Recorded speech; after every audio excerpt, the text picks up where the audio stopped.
Greetings, everyone. This is Leon with Pride in Providence, and today we're sitting with the Trotter family and my friend Oscar, and we're talking about Providence. Instead of Pride in Providence, we're talking about his documentary, Providence Lost, and the effect of the homelessness, not homelessness crisis, but lack of housing, affordable housing, our connection with DARE, and how they've helped myself.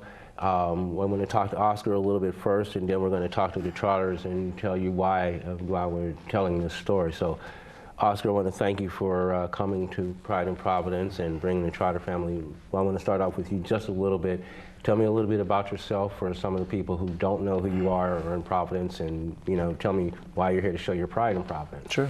I mean, thanks first of all for inviting us onto the show. We're really happy to be here and talk about the project and what we've been working on. I've been working as a housing advocate and filmmaker for the past about 3 years in Providence, and through DARE, Direct Action for Rights and Equality, which is where you and I met the Trottiers about 2 years ago, right? Yeah. About that. Yeah. Okay. So DARE has a group called the THA, the Tenant and Homeowners Association, Right. and we meet on Tuesdays from 6 to 8 p.m. Right. at 340 Lockwood Street. And it was at one of those meetings that the Trottiers came in, and right at the beginning, you guys were having troubles with your original landlord because the house wasn't up to code and the guy wasn't fixing it, pretty classic story. And I went over to the house to film some of the code violations. And the day that I showed up was the day that they received a letter from a new landlord saying that these people had bought the house. And this new landlord was called Providence Student Living, and they were clearly renting to students, not to elderly people and then their son. And that's kind of the beginning of the story, and both fortunate and unfortunate enough to meet you right as this was beginning, and so we kind of just kept filming and kept going from there. Well, not so much elderly people. They weren't renting to the common person. Yeah. The normal folks, as you would say, right? And I guess that would lead into some of those conversations where they talk about gentrification and affordable living in the city that we're talking about, where we're having that issue. And one of those issues in connections, like you said, at DARE, is where we met. And I've had my own personal situation with that kind of issue, and meeting you and others, Chris over at DARE, being a part of the Tenant Homeowners Association, helped me get some of the information that you folks went through. And with your issue, if you could, and like you said, you really have to watch the documentary, which we'll give more information on. And you're talking about screening, but Madonna, you were in that situation and going back and forth. Explain to my audience a little bit about what was going on, how you met Oscar, or what point you were at, and without going into a whole lot of detail, but if you could explain just in a small bit what the situation was and how you got to where you were. Well, at first we couldn't get any help whatsoever. And somehow or other, I don't know, we ran into Oscar. I don't know if it was at one of the DARE meetings. DARE, yeah. And he kept on it and kept telling us different things, giving us all kinds of apartments. Information on it, and you call it, oh, well, you gotta have 3 months security in the bank before they even, they charge you $35 for a credit check or something. Application fee. Right, yeah. right. And you don't get it back. Right. They keep that. And then they require you and have. And then they say after, well, you can't get the apartment right now. You're not making enough money. Not enough money coming in. They say, oh, well, the rent is too high, you can never afford it. Somebody else used my name, and the electric and the gas went totally out of control. And they said because it was in my name, I was stuck with it. So through identity theft, somebody got your information and used your name and just. Yeah. This is the property where the heat went out. Oh, the heat went out in December. We notified the landlord, Jessica, I don't know what her last name was, DuPont or something like that. And she come over and she said, oh, someone will be back to help you. He never came back. They were supposed to go get. How was it that you came across and got to DARE? How did you get there? At the DARE meeting. Mm-hmm. I mean, who gave you the information, or who gave you the information to get there, or gave you the contact? Well, Oscar told us most of it. Okay. And Ma, we didn't know Oscar until after we had started with DARE. Come on, Steve, tell me about. We first got involved with DARE through neighbors. They said that there was going to be a meeting. Okay. yeah, How they wanted to make the rents in Providence controllable. Okay. And we started going to Lockwood Street, and through one of these meetings we met Oscar. And Were you given the were you in the process of being evicted when you went to DARE, or Michael? well, at that time we knew we had to leave within April 4, within 6 months. Okay. Okay. Our lease was gonna be up, and there was no question of them renewing. Right. And so someone said, here's an organization that might be able to help you. Exactly. Okay. And that's how you got to DARE. Yeah. Okay. And that's how you got to and that's sort of basically the same situation that we were in. You know, we were sort of desperate for, answers and didn't know where to go. And someone said, hey, there's an organization that might be able to provide you some information. I met Chris, and they were talking about how they do peaceful demonstrations in front of buildings to, help, abate the, eviction if they can, to give, tenants enough time to, get the place. Because in my situation, our landlord had run into financial issue and didn't tell us, and the building was sold from under us.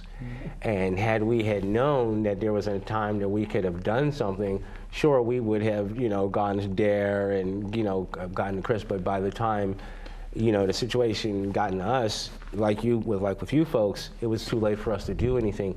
However, going to DARE armed us with information that helped us propel us to where we are now, to give us the information, that got us farther, like in you guys' situation. That's how you got with Oscar. Well, the information is basically half the battle, right? Because what happened to you and what happens to so many people is that you don't know necessarily that you have a problem until it already hits you, and then you have some sort of time crunch. Right. And then there's no one, you don't necessarily know where to turn to in that time crunch, and the few lucky people who can get, either in touch with DARE or the Center for Justice, maybe they can get some sort of follow through. But for the vast majority of people, and we're talking 8,000 evictions in Rhode Island every year, they feel like they're going through it totally alone, and they don't realize that there's a set procedure. So what was going on in your place was the windows were falling out when it rained. The heat was working on and off at best. They were going into their car at 3 o'clock in the morning to warm up in the winter, and it was a freezing cold winter. And yet they couldn't get the landlords to do any of these repairs, and so they ended up not paying the rent, because in the immediate moment, that's what you feel. It's like, okay, what's my power here? My power is I'm not going to pay this until you do the repairs. But actually, you can't do that as a tenant. That's against the law, and that's how you put yourself at risk of an eviction. And that's exactly what happened in this case. And then that eviction stays on your record forever, even if the judge were to say, you were in the right, and the landlord needs to do these repairs. that eviction is still going to stay That with you. eviction is going to be with Right. you 20, 30 years later. It's like a scarlet letter, for lack of a better term. That's exactly what Yeah, and like I said, speaking, from a shared experience, my family and I, we, after coming to DARE, we were able to meet up with Jordan Micklin from the Center of Justice and get some information, and it helped us, it armed us with information. However, it wasn't that beneficial, but it was beneficial to us to where we were able to win our case against the landlord and walk away from where we were. However, that being said, even though we came out with a favorable judgment, that's still on our record. And I believe there is legislation. There was a couple months back where the mayor and a couple other officials were talking about legislation for tenants and landlords, where they're working on bills that will, if you win your case, it'll take it off your record. But that's like any political thing, that's going to be somewhere down the line and take some time. But again, in now our time and situation, where were you folks that it's like you now have the information that has gotten you to where you are now? And nothing much I could have done. Okay. That's the thing. Because if you put in for an apartment, the landlord, they want the last landlord's name, and she blackball you every time. Right. That's where you're wearing this the scarlet letter. Even if you Yeah. win or lose, right? We had 3 apartments on River Avenue. We had a couple in Cranston, and they took the deposits for the application. And someone can call you up right away the next day. You can't have the apartment. You got a dog, you got thing. And that didn't work out.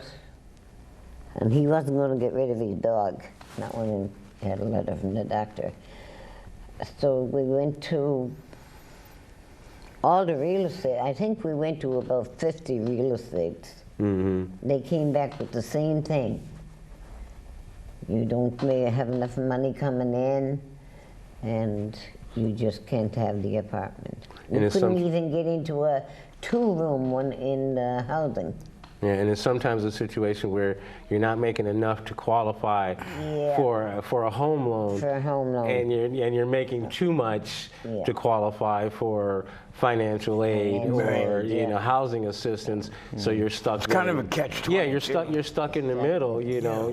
So it's that catch-22 for a lot of normal regular people that are working 2 or 3 jobs, or in some situations, you're taking care of a person who has a mental illness or a physical illness. Myself, like I said, I'm a caretaker, so for my wife, has pulmonary hypertension. So that being a situation where you have to be ready at a moment's notice for any kind of medical issue, doesn't lend to you having a regular 9-to-5 because of those issues and things like that, and that makes it hard for yourselves to make a living and to do things. So that's also hard in between trying to find a place to live. That stress that you have, taking care of yourself and your medication. So those are all stressful situations that are hard to deal with, on a day-to-day basis. And like you said, not knowing where to go and not having access, and then it's a situation of where do you go and what do you do, and that's sort of why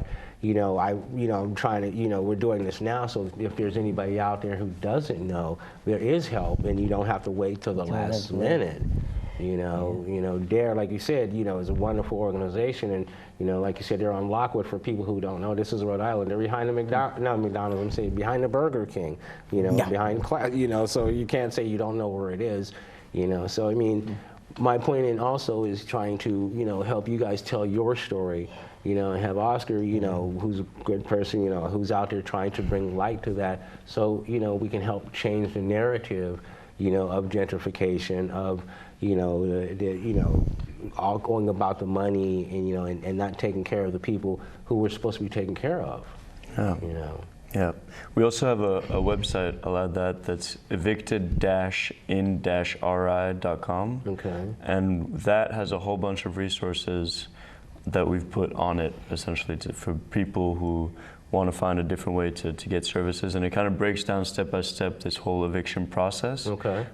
Because we've found that a huge issue when people confront this thing is they just have no idea what the process is going to look like, what their rights are, Okay. and what the resources are. So it lists the resources immediately, DARE, Right. Center for Justice, Rhode Island Legal Services. But then it also kind of goes through exactly like, okay, when you come to court, what are you going to expect? You're actually not going to go see the judge necessarily. You're going to have this conversation with your landlord's lawyer, but that conversation ends up on your record, right? Or the decision you come out with Right. is part of your eviction. You haven't avoided it, and then, okay, what happens afterwards? Oh, you're going to have to think about paying for storage, or you're going to have to be going around and filling out a whole bunch of applications in a time crunch, right? Right. And if you don't have transportation, you guys were lucky to have a car during that time. If you don't have transportation, that's so much Yeah. time, and you're trying to Right. hold the job at the same time. Right. It's insane. Now, and like you say, it's those things that you don't know about, and especially like we say, you go to court, it's like no one shows up there to help you or explain to you what the process is. So I think, in a lot of sense, and a lot of times, it's that fear and apprehension of what you don't know that creates that sort of where they say ignorance is no excuse of the law, but it's that not knowing that creates that ignorance and that fear, because you don't know what's going to happen, you don't know how you got to that situation. So and meanwhile you're busy trying to find a place to live that it's like the court is the last thing that you're thinking about, because if you don't have a place to live, what's the point of going to court to fight something? So, and again, you were saying you have these resources that are laid out for people to access. Yeah. So that I'm sure we can put the information up afterwards. Right. But that's evicted-in-ri.com. Okay. And then you also mentioned the legislation that would essentially hide people's eviction records. Right. But all that's doing is changing a wording in the original legislation that honestly shouldn't be there in the first place. Okay. Basically, what happens now is when your name comes up in the court filing system, that is public knowledge, and there's no reason for that to be public knowledge. So what this law would do is say that's only going to become public if and when you lose your case. Okay. But if you win your case or you come to an agreement, there's no reason for that to ever be public. Right. They're like, why would that be searchable? It shouldn't have been there in the first place, and there's a good chance that with enough momentum we should be able to pass this law, because it was put forward last year by Shelby Maldonado from Central Falls, and hopefully she'll be doing it again this year, and there's absolutely no reason we shouldn't pass this. It costs no money, and it would help a lot of people. It would. Like I said, I attended one of the press conferences where the mayor was talking about that program, and a bunch of the other politicians were, talking about that specific point. And I wanted to talk about you now, and again, we've talked about the family, and you're going on tour, or you had a tour about your documentary that you're talking about, or you're going to be going on tour, or you'd like to go on tour again? Yeah, I mean, we just want to show the film to as many people in the state as possible. I think it's really important for people to be talking about eviction, to be talking about the process, given that there isn't that much information out there, and then talking more generally about the fact that eviction isn't your fault, that we understand now that the housing system is broken, that the majority of renters in Rhode Island cannot afford the homes that they're living in. Right. And yet we still rely on this system of eviction that is really punitive. We say that's your fault, and now you're going to go through this process and you have to pay this much and all this. But it makes no sense given the fact that the system to begin with isn't working. And everyone across the board understands that it isn't working. So how do we still have this punitive system that follows people for the rest of their lives? So that's what we're trying to talk about. Right, and that's why we have DARE meetings, and that's why we have the Tenants Association meetings. and things like that. We're trying to bring more awareness to this issue. So we're on the other side of things, what information could you give or words of inspiration to anybody that's, in your same spot right now, or, that's struggling, that, it's like, hey, I've been there, I've done that, it's like, hold on. Yeah, make it I've done through. that. I've got a few friends that's doing hard right now, but I mean, are you able to, now knowing what you're able to give that information and those resources to help others? yes, yeah.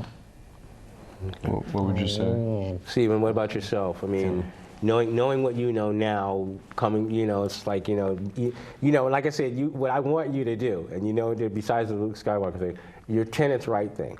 Right. I got to hear that from you. This is awesome. I mean, this is one of those kind of things. You have to pin this, so go for it. Tell me, say it. Well, when we were going through this process and all these meetings at DARE, I realized that more and more what we were talking about sounded pretty much like the preamble, the introduction to the Constitution. Okay. So I just wrote down some words, and next thing you know, I had this